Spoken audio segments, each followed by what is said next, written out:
Buhay OFW, pangarap mo'y matutupad. Sa iyong pagsisikap, ang araw ay sisikat. Buhay OFW, bayani ka ng totoo. Dapat kang purihin ng bawat katulad ko. Pilipino.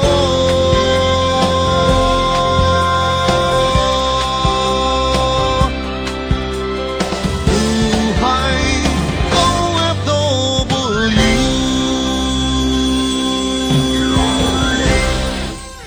Buhay OFW would like to thank on our 4th year anniversary and Mr. and Miss Citizens of the World 2015 Awards Night, our partners and sponsors. Buhay OFW would like to thank our Head News and Public Affairs of TV5 and Aksyon TV, Ms. Lucy Cruz Valdez. Our Aksyon TV News Production Head, Mr. Patrick Paes, and to all the staff of Aksyon TV and of course our Buhay OFW staff. We would like to thank San Miguel Corporation, Chinese General Hospital, Development Bank of the Philippines, Black Pearl Wellness Institute by Marissa del Mar.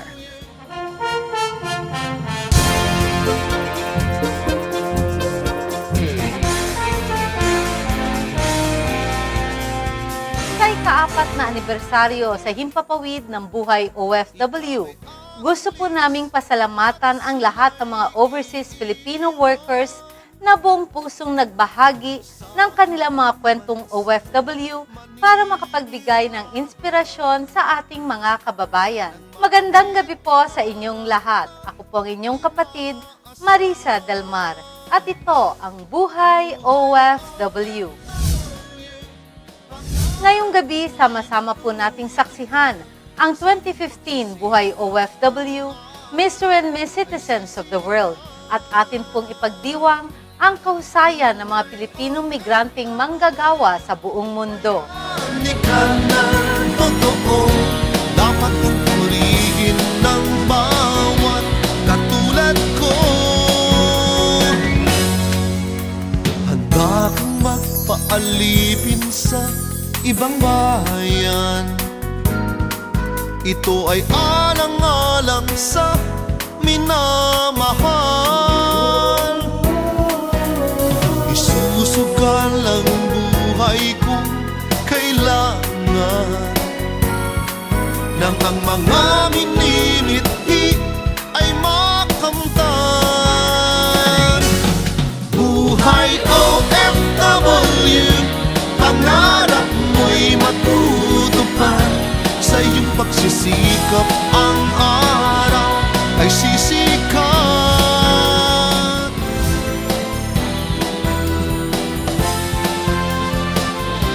Buhay OFW.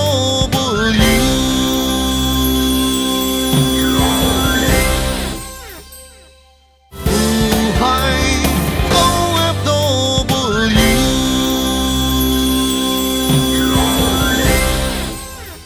Buhay OFW would like to thank on our 4th year anniversary and Mr. and Miss Citizens of the World 2015 Awards Night, APG International Aviation Academy, National Real Estate Association, Philippine Chamber of Commerce and Industry, Manila Diamond Hotel.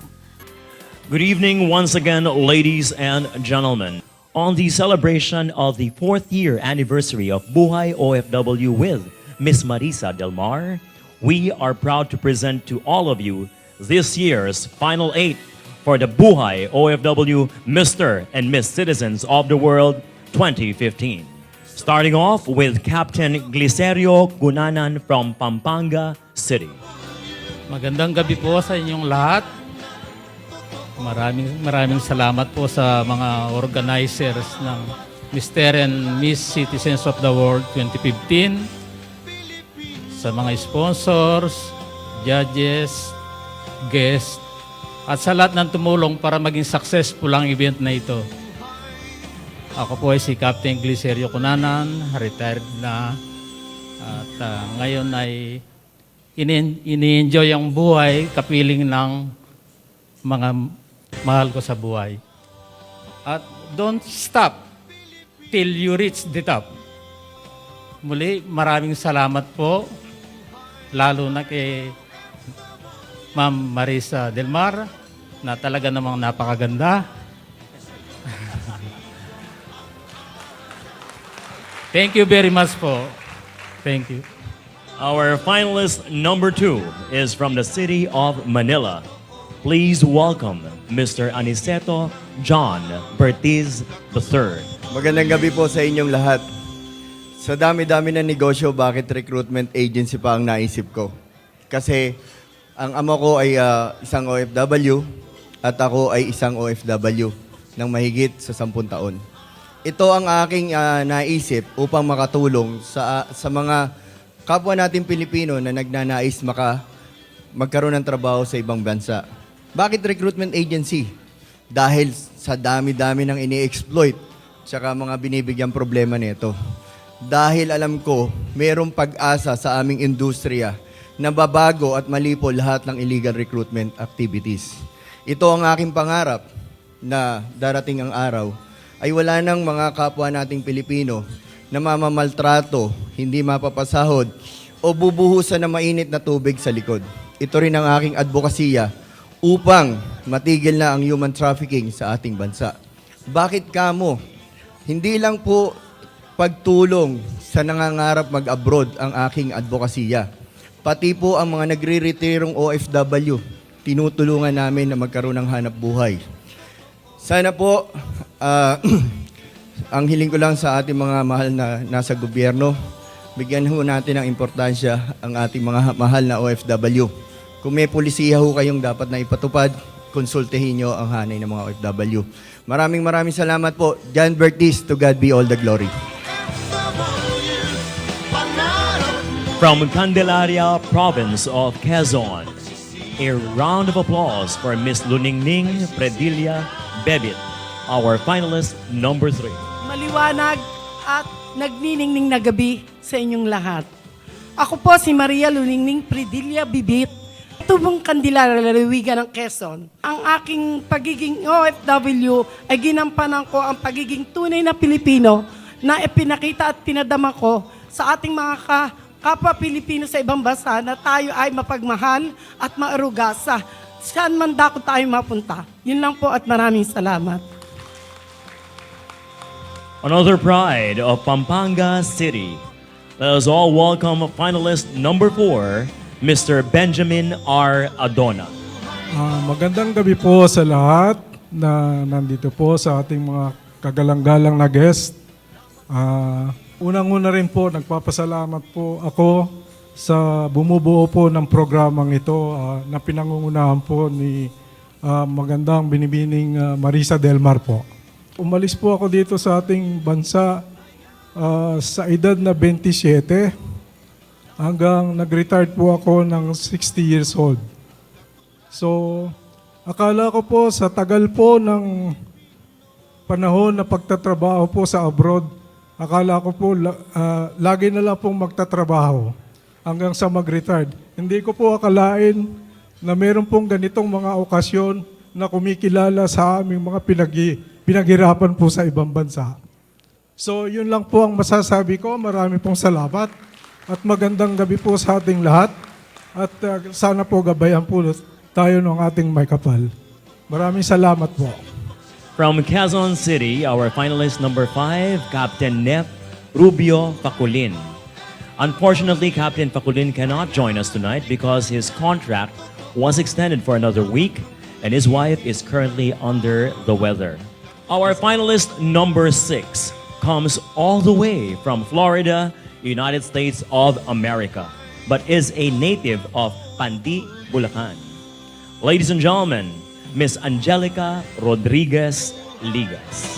Magandang gabi po sa inyong lahat. Magandang gabi po mga judges, mga bisita. At isang malaking karangalan po na ako ay mapabilang sa finalist ng Mr. and Miss Citizen of the World. Napanood ko po ang aking mga kapwa finalists at na-inspired po ako sa kanilang mga buhay. At talagang I am very proud of them.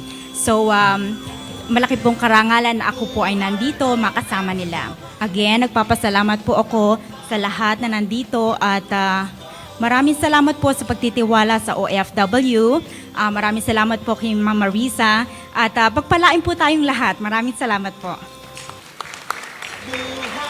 Another finalist from Bulacan, this time from the town of Santa Maria.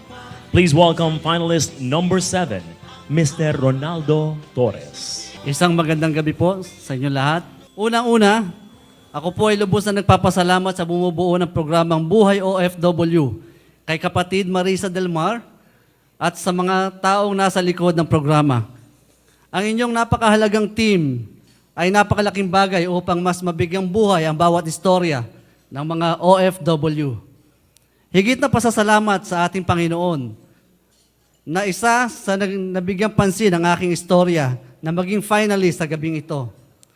Ang istorya na napakaraming na-inspire at nagpadala ng mensahe sa akin ng pasasalamat dahil nagkaroon sila ng huwaran sa pagtahak sa kanilang nais marating sa buhay. Mabuhay ang inyong programa, mabuhay ang mga OFW, mabuhay ang mga Pilipino. Maraming salamat po. Our finalist number 8 is from the city of Manila. Ladies and gentlemen, a warm welcome for Mr. Domingo Sandy Casten.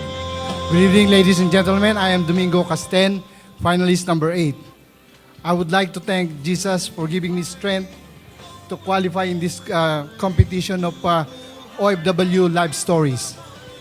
I would also like to thank the organizers of Buhay OFW for recognizing the live stories from rags to riches stories of my colleagues here.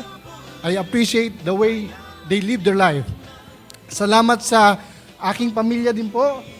Kasama ko po ang aking may bahay, si Luz, at yung aking dalagang anak na si Carlin Jane.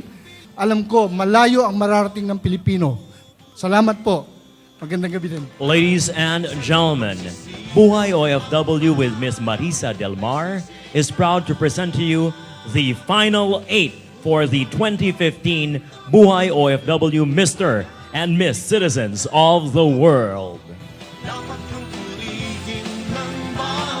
And now, may we call on stage our host, the beautiful lady ambassador to the OFWs, the one and only Miss Marissa del Mar. OFW, pangarap mo'y matutupad. Sa iyong pagsisikap, ang araw ay sisikap. Buhay OFW, bayani ka na. I would like to congratulate because I'm so happy for tonight. We have the best of everything. I would like to acknowledge the best of everything, my best friend, my brother, my kapatid, Secretary Ronald Llamas, the Presidential Political Advisor. He was our first guest of honor and speaker on the first Mr. and Miss Citizen of the World. Just to show you how people love Buhay OFW because we love them so much, here with us is the second year of our Mr. and Miss Citizen of the World guest of honor and speaker, the one and only, the very lovely Secretary Laila de Lima for the Department of Justice. Of course, I would not want to preempt our guest of honor and speaker for tonight. And I would like to acknowledge the presence of our good friends, Dr. James D., of course, from Chinese General Hospital and Medical Center. With the full force, of course, ng ating Filipino-Chinese Chamber of Commerce and Industry. Palakpakan po natin sila. I would like to acknowledge the presence, of course, of our chairman from the Philippine Chamber of Commerce and Industry, Chairman Emeritus Serge Ortiz Luis Jr., and our PCCI group. And of course, I would like to acknowledge the presence of our Ambassador, Donald D. of PCCI. This would not be complete without the able support of our family and friends, of course, heading our VIP table is the chairman of iRemit Remittances Worldwide, Mr. or Chairman Bansan Chowa. Our Congressman Gas Tambunting. And of course, this would not be complete without the able support of my District Governor of Rotary International District 3830, District Governor Angelito Lito Colonna. President of Southville International School and Colleges, SID Foundation, Dr. Jerry Aguilar. Of course, the President of Southville International School and Colleges, Dr. Marl Ferenal. Of course, the able and handsome judges for tonight. I would just like to mention, of course, the head of the Board of Judges, Congressman Nick Briones, the Head Committee on Overseas Welfare Affairs in Congress, our ICCT colleges, headed by Dr. William Ko, or Consul William Ko. The CDK International, of course, headed by the Chairman, Glenn Morales. Thank you very much. I would like to thank you for being here with us tonight. And I would like to reminisce the past for 4 years now. September 10 to be exact is the first airing of our Buhay OFW, aired on Aksyon TV and Aksyon TV International. Buhay OFW is created to serve the OFWs with every issues and concerns, especially their problems. Buhay OFW has been showcasing our modern-day heroes. As we all know, millions of Filipinos are deployed or are working abroad. Almost 2.3 million were deployed just last year. And you can just imagine the whooping $26.93 billion remittances that we are getting. I can only imagine converting that amount in pesos. Buhay OFW had manifested different overseas Filipino workers who had experienced their own fair share of its rigid challenges abroad. And I am proud to share that the program and yours truly had already received numerous recognitions from various organizations. Just this year, we garnered 2 special awards, Outstanding Television Program and Outstanding Television Anchor from the Volunteers Against Crime and Corruption, and our founding chairman, Dante Jimenez, is here.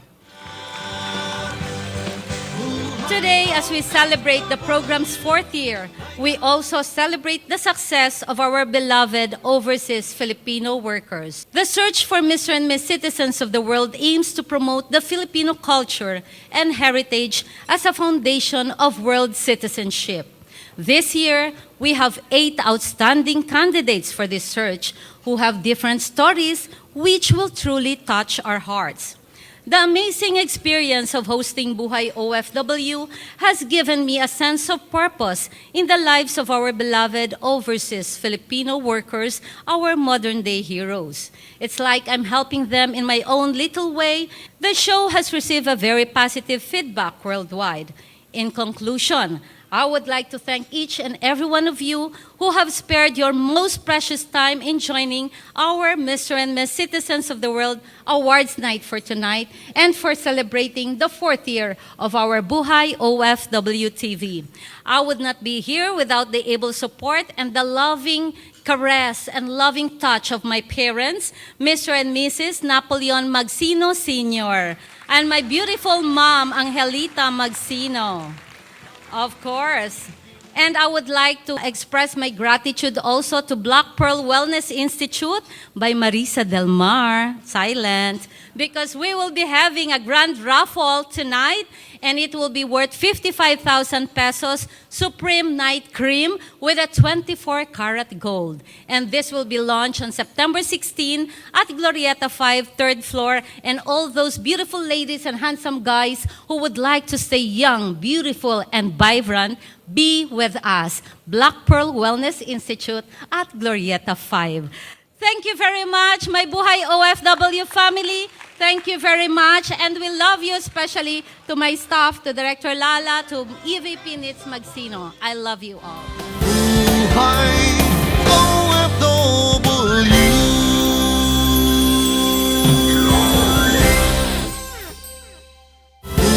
Buhay OFW.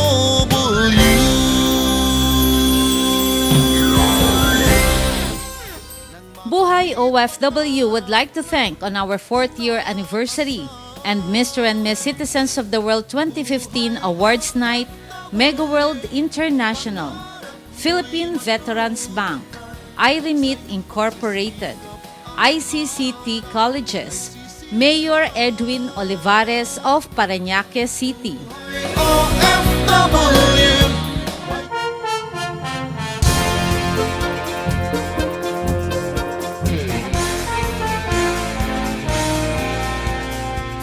Our guest of honor for tonight is a West Point graduate.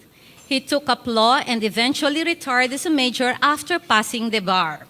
He worked at a private law firm in the States as the planning and commercial law expert. He also worked with the AFP Retirements and Separation Benefits System as a lawyer, served as a resource speaker for UNICEF, sponsored seminars on justice and child's rights. The son of my good friend, Salvador Mison Sr., a longtime Customs and Bureau Chief and a retired general. Ladies and gentlemen, our distinguished guest, let us all welcome our guest of honor and speaker for tonight, ang kapatid po ng Buhay OFW, Commissioner Siegfried B. Mison of the Bureau of Immigration. Buhay OFW. Pangarap mo'y matutupad sa iyong pagsisikap ang araw.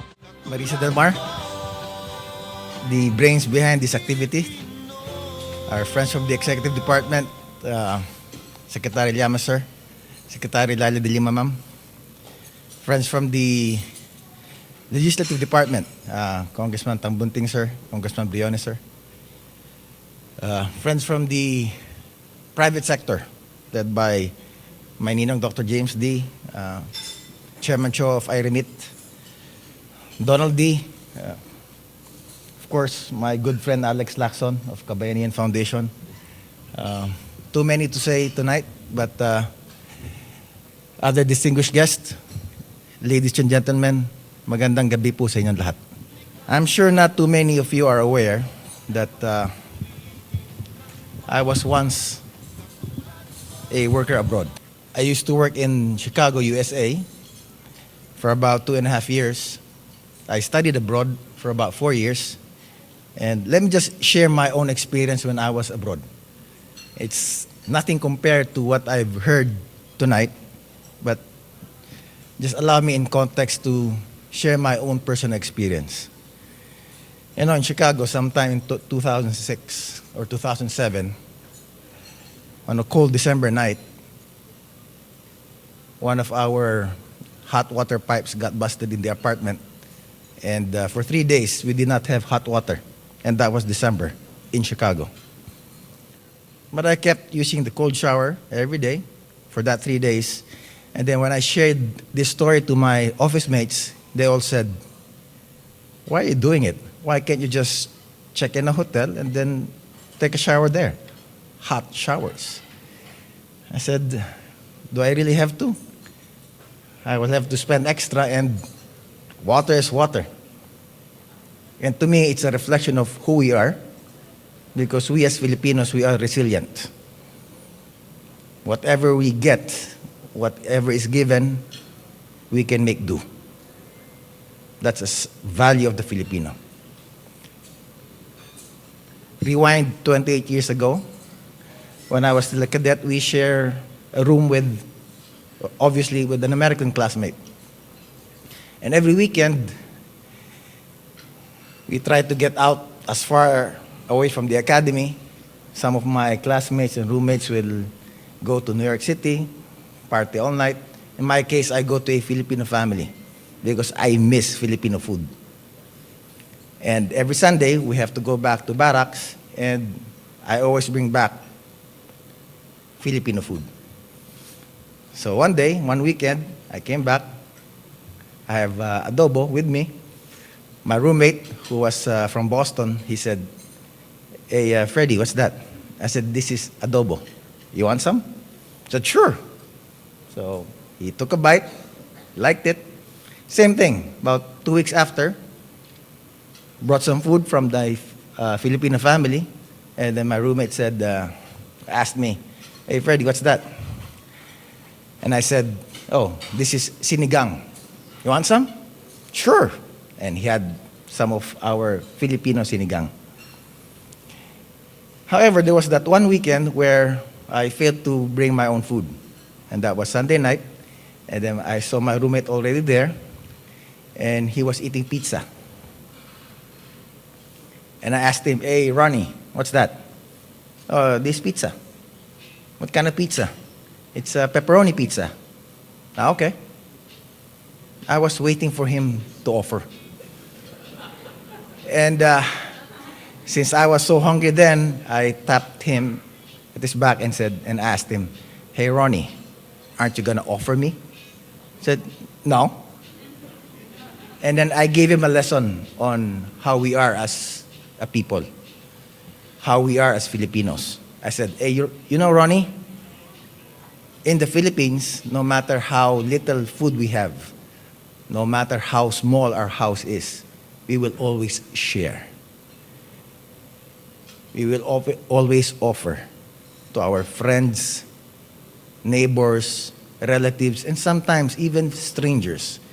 That is who we are. We are very hospitable."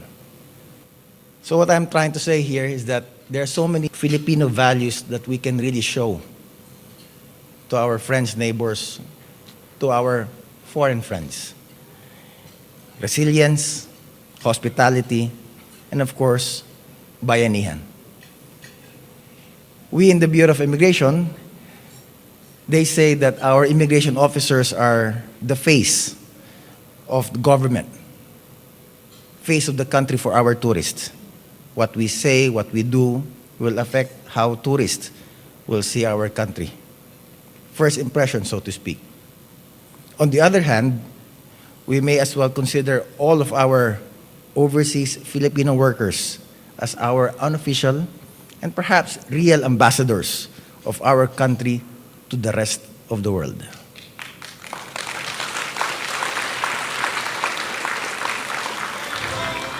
Again, just hearing the stories of our finalists tonight have really inspired me, because most of their stories, I am sure, are quite representative of all other stories of the rest of the overseas Filipino workers abroad. They serve as our role models. They are our modern-day heroes, so to speak. A few days ago, we celebrated our National Heroes Day. And we gave praises, recognition to our national heroes, all of the past. But this time we have our heroes, living heroes, our finalists for tonight. I think you have inspired us to a certain level that we want to do more for our country, because you have done so much for our country. But I also believe that aside from the 8 finalists here, each and every overseas Filipino worker in the world will be the ones who will bring our country to our fullest potential. Of course, with the help of all other well-meaning Filipinos in our country.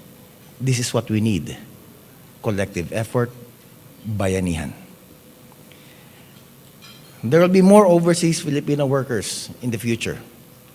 I think this is a phenomenon that will surely continue as a matter of policy. I myself, when I decided to leave the country 10 years ago, and I think most of our countrymen feel the same, or thought about the same, when we left our comfort zones, we went out to seek greener pastures. It was really for money, glory. I hope one day will come that aside from seeking money and glory, behind our heads, at the back of our heads, we will say that we are also doing this not only for money and glory, but also for flag and country.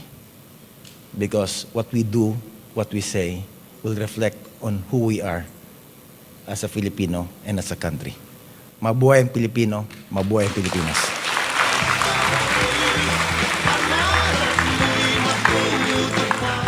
My lovely daughter, sabi ko, Miss Princess Adriano, to join us on stage.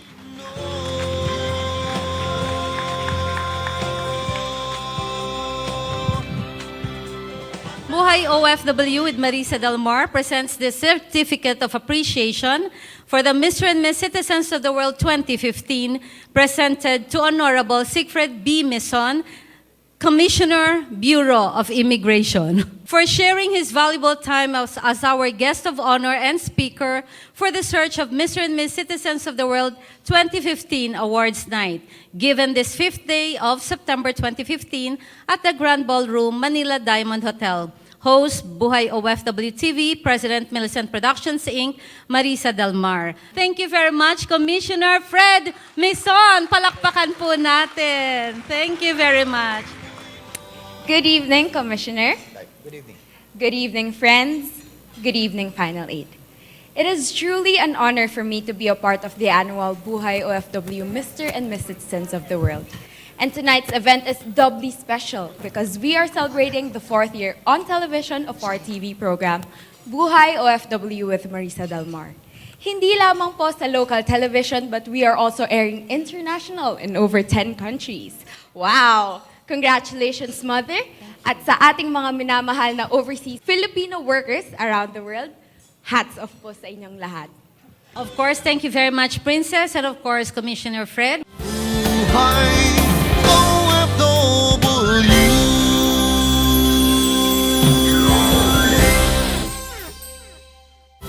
Buhay OFW.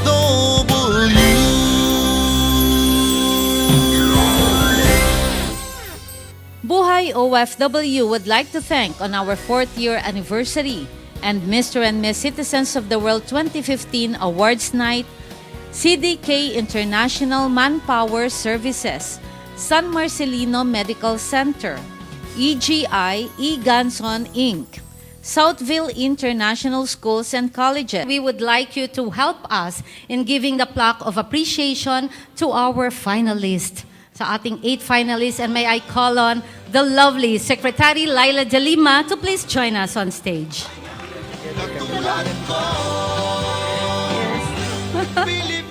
Sabi ni Secretary Laila, upo lang ako ha. Huwag niyo akong tatawagin ha. I cannot just imagine, just last year magkasama tayo dito ni Secretary Laila, and she is 10 times much lovelier tonight. Oh, di ba? Alam mo, Comfred, Secretary Laila, ang ating finalist 8 ay talaga mga winners na in their own right dahil talaga naman sa libo-libong entries na dumating sa atin, 8 lamang po ang kailangan natin bigyan. Okay? Certificate of Participation is presented to Captain Glicerio Conanan for sharing his valuable time to participate on our search for Mr. and Miss Citizens of the World 2015, signed Marissa del Mar, Manila Diamond Hotel. Pinaiksi ko na dahil ito po ang ating sponsor, Manila Diamond Hotel.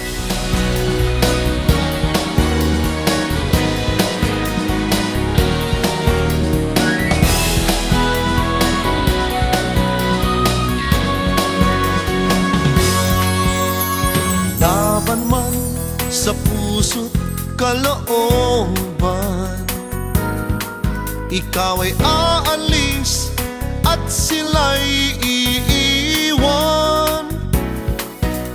Thank you very much. Of course, congratulations to our final 8. Once again, marami pong salamat to our guest of honor, Commissioner Fred Mison, truly an honorable man. And of course, our ever-lovely Secretary Laila de Lima. Thank you very much. Will be ang mga likod, papakita namin ni Secretary Laila. Pakita natin likod natin, Sec. Wait, tatalikod ako ha. Secretary Laila, show your back. Oh, di ba, bongga?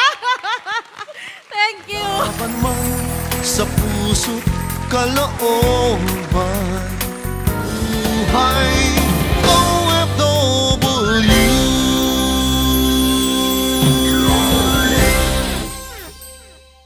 Buhay OFW.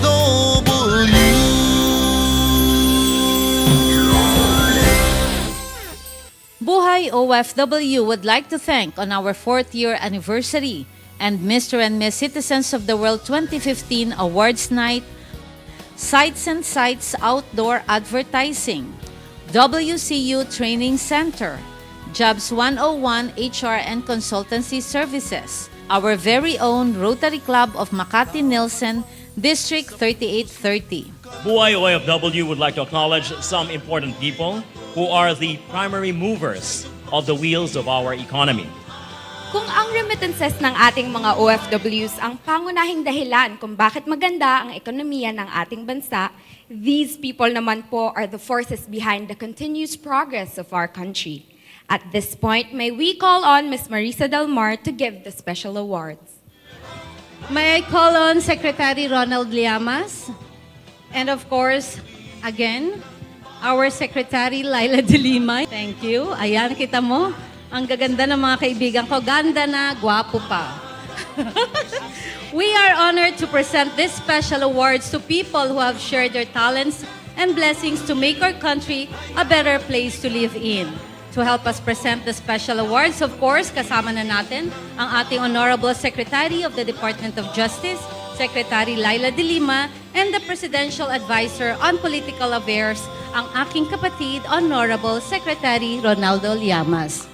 Buhay OFW presents this special award To businessman and philanthropist, Dr. James D., for his exemplary charitable acts as President of the Chinese General Hospital and Medical Center, spearheading countless medical and dental missions around the country, and for providing crucial medical assistance in almost every calamity that hits our nation. For decades, the Chinese General Hospital and Medical Center, through the leadership of Dr. James D., has been in the forefront of extending medical help to those who need it most. Congratulations, Dr. James D. OFW, pangarap mo'y matutupad sa iyong pagsisikap. Buhay OFW presents this special award to this next gentleman, to ICCT founder Dr. William S. Ko, for his enormous contribution in the field of education in the country by establishing a community school that provides affordable and quality college education in the field of information and communication technology. Since 1992, the ICCT Colleges Foundation Incorporated has played a big part in developing citizens who have become successful in their lives and careers. OFW, pangarap mo'y Buhay OFW presents the special award to Ambassador Donald D. for his remarkable contribution towards the development of both local and international trade. He is, among others, the Chairman Emeritus of the Employers Confederation of the Philippines, the largest association of employers in the country, Council Member of ASEAN Business Advisory Council, and Founding Trustee of the Philippine Business for Education and Philippine Exporters Confederation, Inc. He was also the founding chairman of the Universal Access to Competitive Trade. Congratulations, Ambassador Donald D. Buhay OFW presents this special award to Philippine Exporters Confederation President and Honorary Chairman of the Employers Confederation of the Philippines, Mr. Sergio R. Ortiz Luis Jr.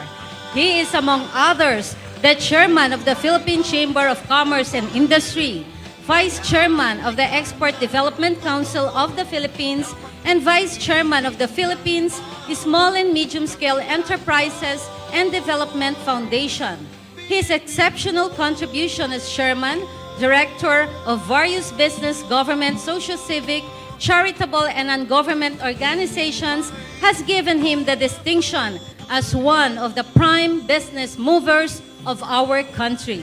Buhay OFW presents this special award to one of the country's prominent lawyers and management practitioners in the country, Attorney Miguel B. Varela, for his dynamic participation in the labor sector of the country. We will be asking, of course, Mr. Boy Aure to please represent our Tito Mike Varela. Mr. Boy Aure of our PCCI SME, and I am the Vice President po ng Philippine Chamber of Commerce and Industry SME.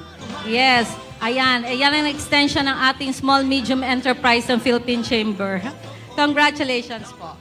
Buhay OFW presents this special award to Mr. Bansan Showa for his active involvement in various activities and organizations that directly benefits our overseas Filipino workers. Also, the Board of Trustees of Kabalikat na Migranteng Pilipino Incorporated, a non-government organization that looks after the welfare of our OFWs and their families. Congratulations, Chairman Bansan Chowa of iRemit Remittances. At this point, may I call on another friend of Buhay OFW to help us present the award, Dr. Jerry Aguilar, President of the Seed Foundation of Southville International Schools and Colleges.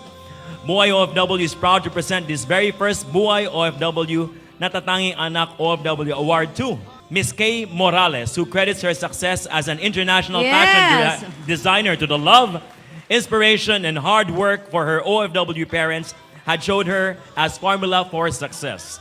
Yes. Buhay OFW Natatanging Anak OFW Award is given to the children of OFWs who, despite of the lack of physical presence of their parents, had turned the situation into something positive, benefiting themselves, becoming an asset to the society, and making their parents proud.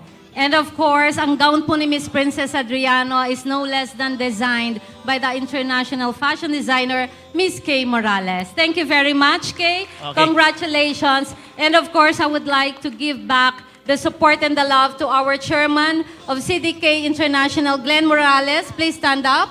And of course, our chairwoman, CDK International, Miss Tita Morales. Please join us on stage. OFW, pangarap mo'y And kapatid, Princess, Tita Morales just celebrated her birthday recently. Yes, of course. Happy birthday po. Belated happy birthday, kapatid Tita Morales. Palakpakan po natin siya. To continue, our last but definitely not the least special award is for someone who is very close to my heart. But before we give the award, may I call on stage Chairman Eulalio Ganson of EGI. Buhay OFW is proud to present this special award to a man who is behind the success and strength of the National Real Estate Association, Inc., a man worthy of all the praise and accolade for his unselfish contribution in the real estate industry. This Buhay OFW Marissa del Mar Exemplary Award symbolizes my unending gratitude to a man who has shown that equipped me with the tools and foundation to survive and succeed in the real estate industry. May I call on Chairman Emeritus and Founder of ENRIA, Jose K. Pepe Manalad. I will be forever beholden to this man whose unconditional love to his work and people has served and strengthened our ENRIA organization. Kapepe, nandito ang mga taga-Enria. Ito po. Good evening. Okay, give the award to Pepe Manalad, our Chairman Emeritus and Founder of ENRIA, National Real Estate Association. Architect Grace Layog is our President, and I am now the Chairwoman of ENRIA. Siyempre naman, basta ENRIA, full support. Palakpakan natin ang ENRIA family. Ayan. Thank you very much. Sa susunod na Buhay OFW, abangan ang mga nagwagi sa Buhay OFW, Mr. and Miss Citizens of the World 2015. Miss Citizen of the World 2015 is candidate number... Magkita-kita po tayong muli dito pa rin po sa Buhay OFW. Magkita-kita tayong muli sa susunod na Buhay OFW para sa Part 2 ng Buhay OFW, Mr. and Miss Citizens of the World. Ang Buhay OFW po ay handang magbigay impormasyon, tulong at serbisyo anumang oras, anumang araw. Ako po ang inyong kapatid na handang maglingkod, Marissa del Mar, kakampi, kaibigan at kapatid ng mga manggagawang Pilipino sa buong mundo. Ito ang Buhay OFW.